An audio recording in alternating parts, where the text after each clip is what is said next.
चलिए भाई, सोमवार की सुबह तो चलिए एक और इंटरेस्टिंग हफ्ते का आगाज, हफ्ते की शुरुआत, और महज अब से 13 दिन रह गए नए साल के आगाज में, नए साल की शुरुआत में, बिल्कुल न्यू ईयर के करीब पहुंचते हुए। और अब देखिए, वो कहते हैं ना, क्लाइमेट चेंज का असर दिखने लगा हर तरफ, और नॉर्थ पोल तक में पूरा कंफ्यूजन फैला हुआ है। वो सैंटा को खुद टाइम का अंदाजा नहीं है। आमतौर पे सैंटा रैली आती थी जब साल खत्म होने को आता था, और पिछला हफ्ता दरअसल back to back 7th straight week था जब भारतीय बाजार में मजबूती के साथ, उछाल के साथ कामकाज हुआ। तो अभी सैंटा भी कंफ्यूज्ड है। आप लोग भाई क्लाइमेट चेंज का ध्यान रखा करिए, आपके फुटप्रिंट जो पड़ रहे हैं उससे कितना असर पड़ रहा है देखिए। यह है पिछले 7 हफ्तों का वीक ऑन वीक प्रदर्शन भारतीय बाजारों का।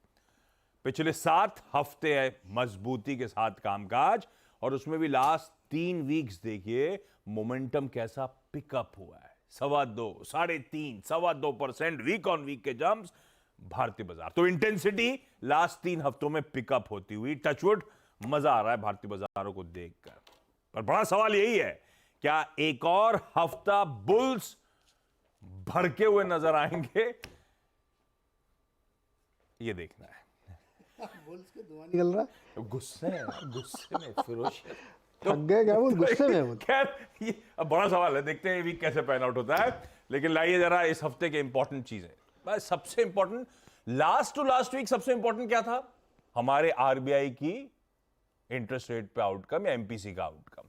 लास्ट वीक सबसे इंपॉर्टेंट क्या था? यूएस फेड का आउटकम आया था वेडनेसडे रात को। और इस वीक का सबसे इंपॉर्टेंट इवेंट कौन सा है? कल बैंक ऑफ जापान का इंटरेस्ट रेट डिसीजन सामने आना है। तो देखते हैं क्या समीकरण बदलते हैं। हालांकि अब तक तो दुनिया का सबसे डविश बैंक वही है। कल किस तरह की कमेंट्री या कल क्या स्टेप उठाता है वो बैंक ऑफ जापान, वो इंपॉर्टेंट। इसके अलावा अब कहने के लिए, वो थर्सडे को यूएस के Q3 जीडीपी वो फाइनल नंबर आ जाएगा। फ्राइडे को हमारी जो एमपीसी हुई थी 3 दिवसीय, उसके मिनट सामने आएंगे, उसका ब्यौरा सामने आएगा। और हां, इस हफ्ते प्राइमरी मार्केट्स गजब का तूल पकड़ेगा।